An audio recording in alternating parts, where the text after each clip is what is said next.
Salut à tous, j'espère que vous allez bien, je suis très heureux de vous retrouver pour une semaine historique aujourd'hui dans le monde du tennis. Mine de rien, c'est la 378e semaine en tant que numéro 1 mondial pour Novak Djokovic. C'est le record all-time, hommes et femmes confondus. Il a dépassé Steffi Graf, il a déjà dépassé Roger Federer il y a très longtemps, enfin en 2020. Là, il dépasse Steffi Graf, il est le seul maître des lieux. Et en plus, Carlos Alcaraz ne s'est pas rapproché de Novak Djokovic. Il aurait pu égaler Novak Djokovic en termes de points, en nombre de points ou en termes de points. Mais ça n'a pas été le cas puisqu'on a eu une finale, encore une revanche entre Alcaraz et Cameron Norrie. Finale qui avait lieu à Buenos Aires la semaine dernière où Alcaraz avait gagné. J'avais dit un petit peu qu'il avait été très très bien jusqu'à 6-3, 5-2 et qu'après il avait un petit peu remis Norrie dans le match avant de s'en sortir et gagner 7-5. Là, on va le voir, il y a eu un petit peu les syndromes Alcaraz de l'année passée, c'est-à-dire les syndromes où Alcaraz remet son adversaire dans le match, et un Cameron Norrie qui a été très fort. On a senti les deux joueurs quand même assez fatigués à la fin parce qu'ils étaient en train d'enchaîner. Cameron Norrie, c'est quand même sa 18e victoire en 2023, il a 3 défaites, c'était déjà son 21e match en 2023, c'est beaucoup. Carlos Alcaraz, on sait, revient de blessure, donc il faut réussir à enchaîner 2 semaines d'affilée, donc c'était pas évident pour les deux joueurs. Et on a eu un début de match où il y a eu pas de break. Voilà, on voit ça, c'est un magnifique lob de Alcaraz. Je voulais montrer un petit peu, encore dévoiler la palette d'Alcaraz. On a eu une volée amortie de Norrie, puis ce lob magnifique de Carlos Alcaraz qui, pourtant c'est le choix le plus dur. Il est en avance, il peut viser sur tous les côtés, il va choisir le lob. Franchement, c'est hyper intelligent. Là, c'est un moment important, 5 partout, 30A. Où on a Cameron Norrie qui va un petit peu aussi avoir une palette intéressante avec des amortis. On le voit, il est quand même bien avancé. Je trouvais qu'il était vraiment loin de sa ligne à Buenos Aires. Là, il s'est vraiment avancé, il a été vers l'avant, il a été chercher Carlos Alcaraz. Et c'est peut-être pour ça d'ailleurs qu'il a été chercher son match.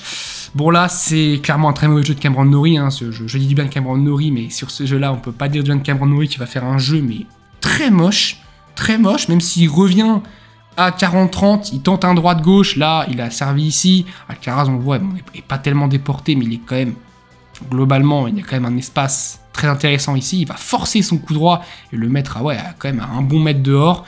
Ensuite, balle de 7 Carlos Alcaraz sur cette amortie divine. Et on voit encore une fois, il est largement dans le coup. Il peut faire son amorti magnifique et surprendre Cameron Norrie. Et puis là, alors là, c'est vraiment un coup que Alcaraz maîtrise à la perfection. Alors c'était pas le plus beau point du match parce que j'ai un autre point en tête du match qui a été énorme. Mais ce passing-là, il est ici, il va réussir à la planter, tchac, dans cette petite zone-là, ici, magnifique. Norrie, il peut rien faire. On voit, il est prêt à y aller croiser. Et il se fait prendre à contre-pied. Et puis surtout, même s'il ne se faisait pas prendre à contre-pied, le passing était parfait. Premier set Alcaraz. Et Alcaraz dans le deuxième set qui va s'envoler. 3-0, 0-30. On se dit, ah, c'est bon, Alcaraz va aller chercher Rio, va conserver son titre à Rio. Je rappelle qu'il était tenant du titre. Et puis, il y a un petit peu les mauvais coups d'Alcaraz vont ressortir. Norrie va faire un magnifique passing. Voilà, la balle est trompeuse parce que c'est le deuxième rebond qui est là, mais le premier rebond, il est ici. Il est magnifique. Ce petit passing de Cameron Norrie, ça va le remettre en confiance. Et ensuite, à un moment où on se dit, bon, Alcaraz, il a pris les devants, mais il a encore le break. Il se fait débreaker par Cameron Norrie sur une vilaine faute. Ensuite, le scénario va totalement changer. On se retrouve à 3 partout. Et là, c'est Cameron Norrie qui va prendre l'ascendant. Cameron Norrie va breaker Carlos Alcaraz. On se dit, ça y est, il va prendre le deuxième set à son compte. Et non, puisque regardez, Carlos Alcaraz débreak Cameron Norrie sur une très vilaine faute du Britannique. On se retrouve 4 partout. 30A, donc un moment très serré, on ne sait pas trop, franchement on est dans le flou dans ce set parce que Alcaraz a dominé le début de set, Cameron Norrie ensuite s'est réveillé et a réussi à dominer la suite au moment où Alcaraz a commencé à se précipiter un petit peu, on l'a senti vraiment fatigué à ce moment-là, Carlos Alcaraz, donc on ne sait pas trop.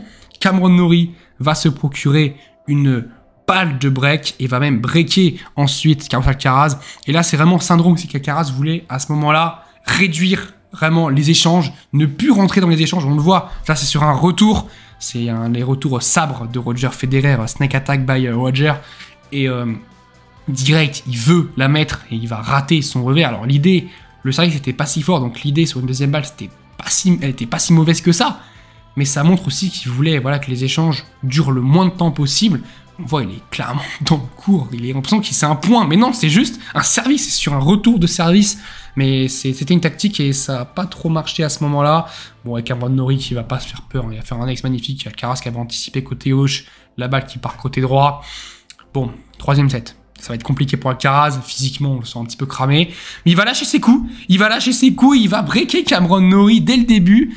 Mais bon, vous le savez, on le sait. Ça ne dure pas longtemps. Ce match-là était assez fou. Il y a eu beaucoup de breaks, beaucoup de scénarios un petit peu. On se dit Alcaraz va gagner, Norrie va gagner. Au final, ça s'est joué sur les derniers instants de ce match. Regardez, derrière Cameron Norrie qui se fait, qui rebreak, pardon, qui débreak Carlos Alcaraz. On le voit, hein, bonne attitude Alcaraz, un petit peu dépité, qui a forcé, encore une fois, je crois que c'est un revers. Peut-être un coup de rame. En tout cas, il a forcé un petit peu son jeu. Derrière, de partout. Qu'est-ce qui se passe? Break Cameron Norrie. Cameron Norrie qui va sur un magnifique passing en 2 temps. Le premier passing où il se retrouve après ici, il peut faire un 2e passing somptueux en 2 temps. Va prendre le break et mener 3-2. Mais non. Et regardez, bon, derrière des breaks d'Alcaraz juste après. Et on va se retrouver à 5 partout. À ce moment-là, 7-5 Alcaraz, 6-4 Cameron Norrie, 5 partout. Sur cette finale, c'est vraiment un scénario où c'est indécis chez indécis. Carlos Alcaraz qui est au service. Hein, d'ailleurs, encore une fois, la tête de série 1 et 2. Hein, c'était encore comme à Buenos Aires, c'est la tête de série 1 et 2. Et là, on a 5 partout, 0 carence. Cameron Norrie qui est à ça de faire le plus dur, d'aller chercher le break contre Carlos Alcaraz. Mais Alcaraz va revenir. Et ça, c'est quelque chose de fou. Alcaraz va revenir à 40A. Et alors là, c'est pour moi le coup de ce match. Honnêtement, alors il y en a eu beaucoup aussi, mais celui-là, il est ici et il va planter un coup de fusil qui va rebondir. Et là, j'ai pris le screen au bon moment parce que la balle est rebondie clairement là. Norrie va un petit peu faire l'intox. C'est un terme un petit peu moche, mais il va dire non, la balle elle est faute. Il va montrer une autre trace qui est, je crois, celle-là, là, cette trace ici, là qu'on voit ici. Il va montrer cette trace-là. Alors que la balle, on voit clairement, elle rebondit, elle est même devant la ligne. C'est un coup, mais de psychopathe. Et Carlos Bernardez ne va pas se faire avoir. Hein, il va pas dire que la balle est faute. Il a dit que il a jugé la balle bonne. Malheureusement, pour Alcaraz, ce point-là, qui a été énorme, au final, n'aura pas eu de conséquences. Puisqu'il y a derrière, balle de break pour Cameron Norrie. Vilaine faute en revers de Carlos Alcaraz, la balle, malheureusement, qui est très loin derrière. Norrie fait le break, Norrie fait le plus dur, mais il faut terminer ce Carlos Alcaraz, il faut le finir. Et là, pour moi, c'est un tournant aussi que le filet était pour Cameron Norrie, puisqu'il y a eu un late sur le retour à 15-30 et la balle qui tout juste reste du côté de Carlos Alcaraz. Le signe du destin un petit peu pour Cameron Norrie qui va derrière ne pas vraiment se faire peur et à 40-30, il va pouvoir exulter. Victoire de Cameron Norrie, alors pas à 40-30, pardon, mais pas à 40-30, excusez-moi, parce qu'il y a eu un revers magnifique d'Alcaraz. J'ai totalement zappé ce revers magnifique de Carlos Alcaraz croisé, pardon. Et ça, c'est dingue de se dire qu'à ce moment-là, il est relâché pour sortir vraiment un revers, mais relâché de chez relâché. Mais bon, à ce moment-là, il ne pouvait plus rien faire. Là, Cameron Norrie remporte ce match, remporte Rio de Janeiro. Magnifique titre, hein. C'est pas son plus beau, il a remporté déjà Indian Wells. Mais c'est bien et ça le met en confiance pour terre battue. On sait que Cameron Norrie est un très bon joueur sur terre battue. Et voilà, très belle victoire. Ce qu'Alcaraz, fallait le battre très clairement, mais si t'es fatigué, lui aussi t'es fatigué en soi, donc fallait le battre. Et c'est vraiment une très belle victoire. Et moi, je me demande si Cameron Norrie n'est pas le joueur le plus sous-coté un petit peu de ce top 20, parce que c'est un des joueurs dont on parle le moins, mine de rien, qui est pas beaucoup médiatisé, on n'en parle pas beaucoup. Bon là, j'en parle, donc peut-être que du coup le terme sous-coté n'existe plus, mais franchement, je trouve que ce qu'il fait, c'est magnifique. Depuis 2 ans, c'est magnifique. Depuis le Covid, en fait, ce qu'il fait, c'est fou. 2021, il commence, je crois, l'année 70e. Il a fini, ouais, aux portes du top 10, 10e ou 11e. Là, c'est dingue. Et ce qu'il fait, c'est fou. Moi, je trouve ça...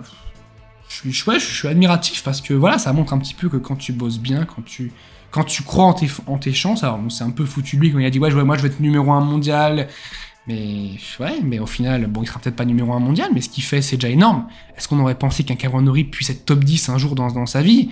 Et puis je trouve aussi que les matchs Norrie-Alcaraz, franchement, ils me font rêver, parce que je kiffe ces matchs-là, parce que je trouve que le mariage entre ces deux styles de jeu, ça se marie super bien. Franchement, le côté créatif de Carlos Alcaraz, le côté contreur de Cameron Norrie, un petit peu relâché aussi. Il y a vraiment, je trouve, un mariage, une union entre ces deux jeux qui fait que à chaque fois, waouh, c'est beau. Alors, ok, à Buenos Aires, c'était un petit peu un rendez-vous manqué, je trouve, de la part de Cameron Norrie.